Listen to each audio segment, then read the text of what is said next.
વિકસિત ભારત અને રોજગાર આજીવિકા મિશન ગ્રામીણ એટલે વીબીજી રામજી અંતર્ગત આ પ્રેસમાં આપણી સૌની વચ્ચે ઉપસ્થિત ગુજરાતના મુખ્યમંત્રી માન્ય ભૂપેન્દ્રભાઈ પટેલ, પ્રવક્તા શ્રી અનિલભાઈ, શ્રી પ્રશાંતભાઈ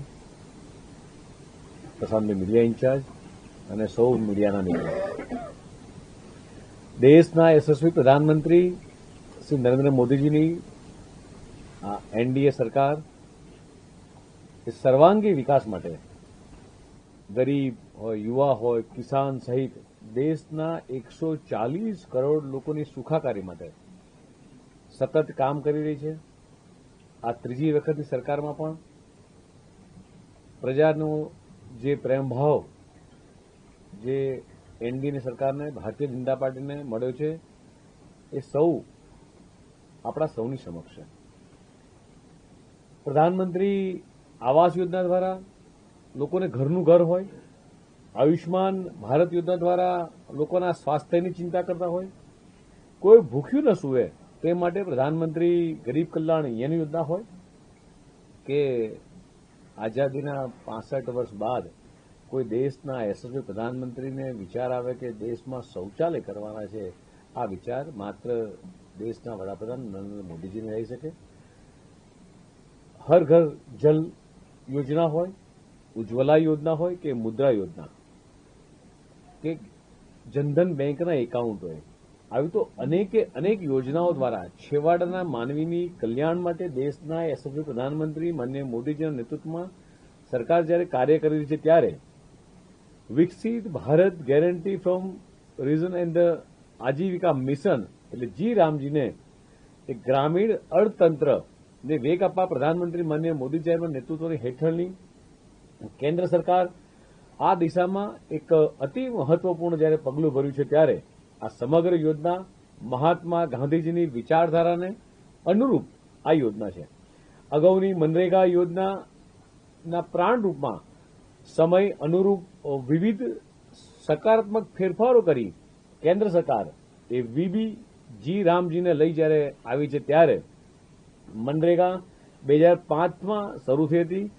ત્યારથી આજનું ભારત અને ગ્રામ્ય જીવનમાં ઘણા બધા બદલાવો આવ્યા છે. ગ્રામ્ય ગરીબી 2011-12માં લગભગ 25.7% હતી. એ જ ગ્રામ્ય ગરીબી 2023-24માં ઘટીને 4.86% થઈ છે. 2005ની જરૂરિયાત માટે બનાવેલું જૂનું મોડેલ એ આજની ગ્રામ્ય અર્થવ્યવસ્થાને અનુરૂપ ન રહેતા 2025ની જરૂરિયાતને ધ્યાનમાં રાખીને આ યોજનામાં જે જરૂરી ફેરફારો કરવામાં આવ્યા છે. મનરેગા એ 100 દિવસ કામની ગેરંટી હતી, જ્યારે વીબીજી રામજી એ 125 દિવસની એક ગેરંટી મિત્રો આપવામાં આવી રહી છે. મનરેગા એ 15 દિવસે એકવાર વેતન ચૂકવવામાં આવતું હતું, અને આ વિકસિત ભારત ગેરંટી રોજગાર એન્ડ આજીવિકા મિશન એટલે જીરામજી આ સાપ્તાહિક વેતન આ ચૂકવવાની આ વ્યવસ્થા છે. મનરેગા એ માટીકામ, તળાવનું કામ કે રોડકામ બનાવવા સહિતના મજૂરી કામ પૂરતું જ મર્યાદિત હતું, ત્યારે વીબીજી રામજીનો જે ઉદ્દેશ એ માત્ર મજૂરી થકી એ વેતન આપવાનો નહીં, પણ કૌશલ્યનો વિકાસ સાથે સાથે થાય. જે રીતે દેશના યશસ્વી પ્રધાનમંત્રી માનનીય મોદી સાહેબનું જે સપનું છે કે વિકસિત ભારત 2047નું જે વિઝન છે, એમાં સૌનો સર્વાંગી વિકાસ થાય.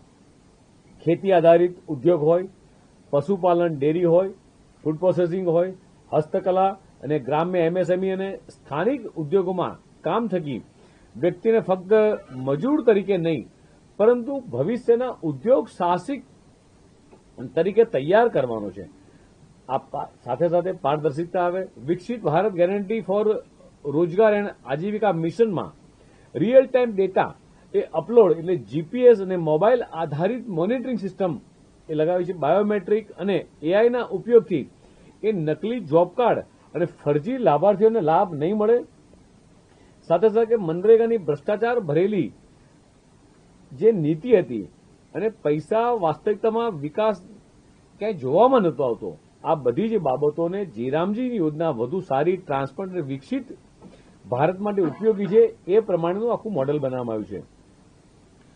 મીડિયાના મિત્રો મને કહેતા એવું થાય છે કે કોંગ્રેસના પ્રધાનમંત્રી રાજીવ ગાંધી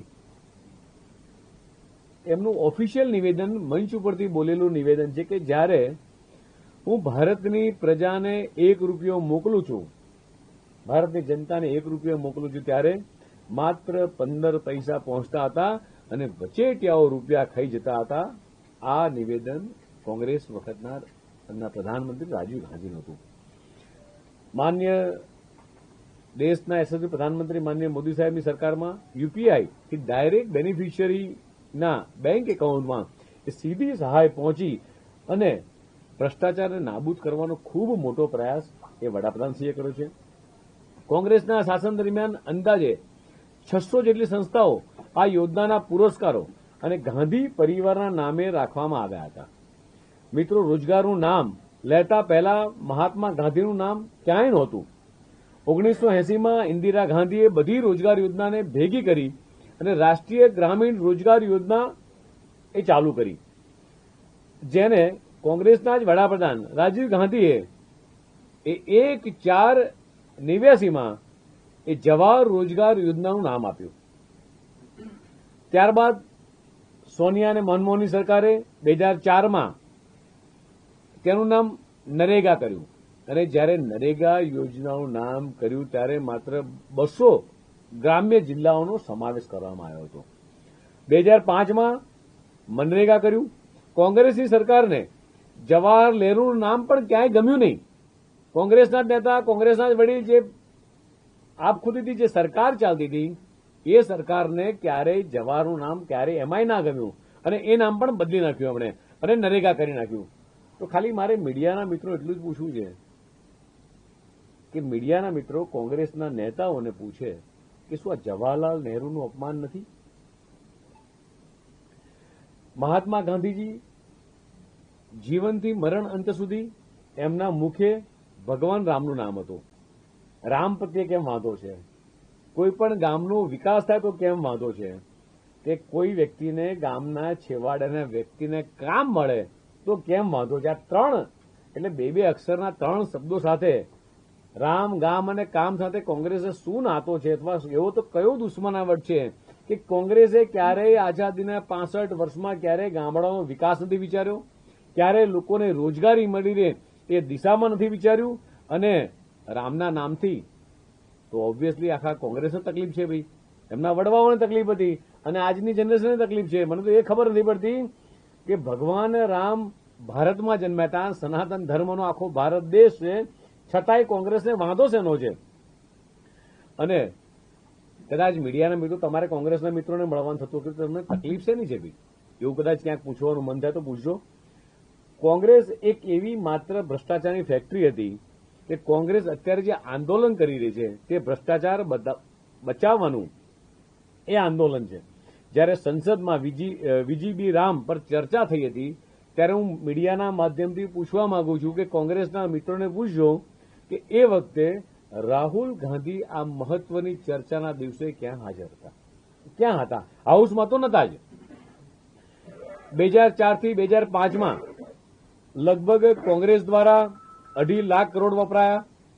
એનડીએની સરકારમાં દેશના યશસ્વી પ્રધાનમંત્રી માનનીય મોદીજીની સરકારમાં 2014 થી 24ની અંદર લગભગ 8.5 લાખ કરોડ રૂપિયા આ યોજના અંતર્ગત વપરાયા છે. માનનીય પ્રધાનમંત્રી નરેન્દ્ર મોદીજીએ કોઈપણ યોજના પોતાના નામે કે અન્ય કોઈના નામે નથી રાખી, પરંતુ જે જનસેવાની જોડાવાની પરંપરા સ્થાયી થઈ છે એના 2-4 એક્ઝામ્પલ આપું તો કે ભાઈ રાજભવન, તો રાજભવનનું નામ બદલ્યું, લોકભવન કર્યું. રાજપથ એનું નામ કર્તવ્યપથ કર્યું. રેસકોર્સ રોડ એનું લોક કલ્યાણ માર્ગ કર્યું. ઇવન પ્રધાનમંત્રી કાર્યાલય પીએમનું નામ પણ સેવા દત્ત કરી. મિત્રો, આ જે દર્શાવે છે કે માનનીય મોદીજીના જીવનની અંદર એનડીએની સરકારમાં કેટલો સેવાકીય ભાવ બતાવી રહ્યો છે. કોંગ્રેસ જ્યારે જે રીતે ગેરસમજ ફેલાઈ રહી છે ત્યારે આપ સૌ મીડિયાના મિત્રોના માધ્યમથી આ સાચી હકીકત એ લોકો સુધી પહોંચાડવાનો ભારતીય જનતા પાર્ટીનો પ્રયાસ છે. આ યોજના પારદર્શિતા સાથે યશસ્વી પ્રધાનમંત્રી માનનીય મોદી સાહેબના વિકસિત ભારતના ધ્યેયને એ સાકાર કરવામાં એ મદદરૂપ થશે. ભારતીય જનતા પાર્ટી હંમેશા ખેડૂતો માટે કામ કરતી હતી. આજે ખેડૂતો માટે કામ કરે છે, ખેડૂતો અને ખેત મજૂરોને સશક્ત કરવાના કામ કરી રહી છે, ત્યારે આવનારા દિવસોમાં વિકસિત ભારત ગેરંટી ફોર ધ રોજગાર એન્ડ આજીવિકા મિશન આ રોજગારની ગેરંટી થકી આ ગ્રામીણ અંતરને એ મજબૂત કરવા માટે ભારતીય જનતા પાર્ટી સરકાર, ભાજપની વિચારધારા અને એનડીએના પ્રધાનમંત્રી માનનીય મોદી સાહેબ એ સતત કામ કરી રહ્યા છે. તેની મને આશા છે. આ વાત લઈ અમે છેક ગામડે ગામડે ખેડૂતો સુધી અમે પહોંચવાના છીએ. વિકસિત ભારત જી રામજી યોજના સંદર્ભે યોજાયેલી પ્રેસ કોન્ફરન્સમાં આપણી સૌની સાથે ઉપસ્થિત ભારતીય જનતા પાર્ટીના યશસ્વી પ્રદેશ અધ્યક્ષ શ્રી જગદીશભાઈ વિશ્વકર્મા, સંગઠન મહામંત્રી શ્રી રત્નાકરજી, ભારતીય જનતા પાર્ટીના પ્રવક્તા ડોક્ટર અનિલભાઈ પટેલ, મીડિયા ઇન્ચાર્જ પ્રશાંતભાઈ વાળા, ઉપસ્થિત સૌ પ્રેસ મીડિયાના મિત્રો, સૌને મારા નમસ્કાર.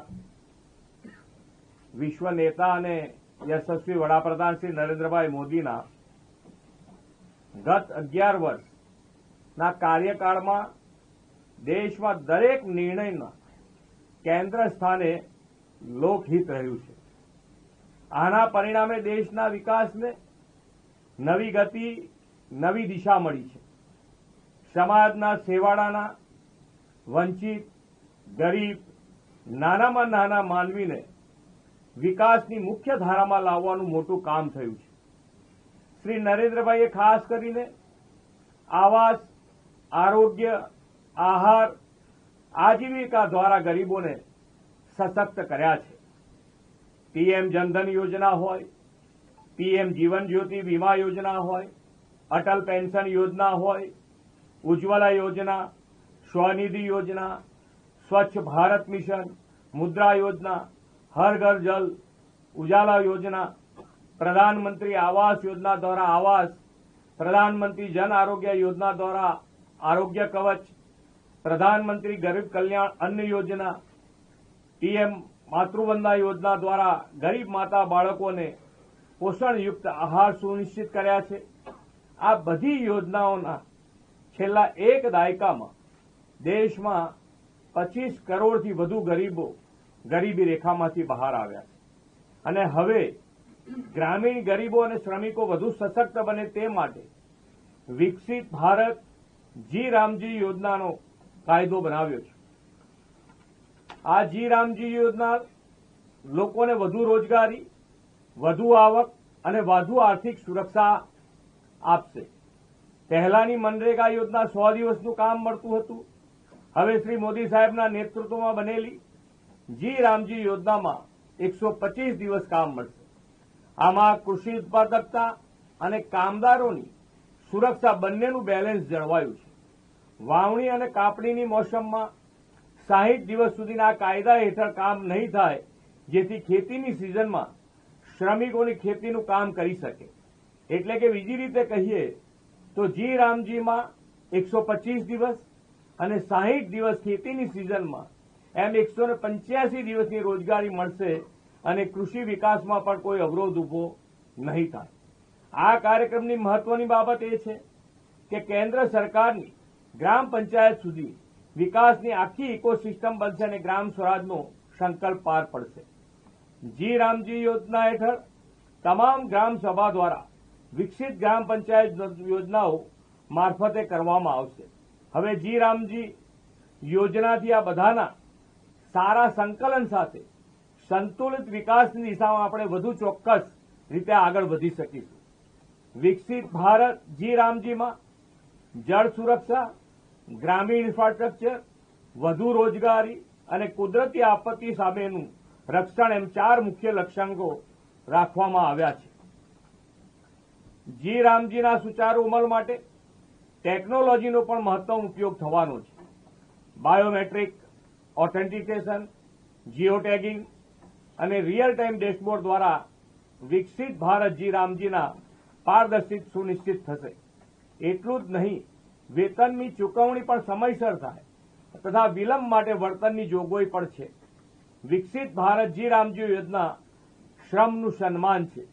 વિકસિત ભારત જી રામજી યોજના ગરીબોનું સન્માન કરીને ગ્રામીણ અર્થવ્યવસ્થાને વધુ ગતિ આપશે. મારું સ્પષ્ટ માનવું છે કે વડાપ્રધાનશ્રીએ વિકસિત ભારતનું વિઝન આપ્યું છે તેને હર હાથ કો કામ હર કામ કા સન્માનથી સાકાર કરવામાં તેમજ ગામડા અને ગરીબોને સશક્ત કરવામાં આ યોજના વધુ મજબૂતાઈ આપશે. આભાર.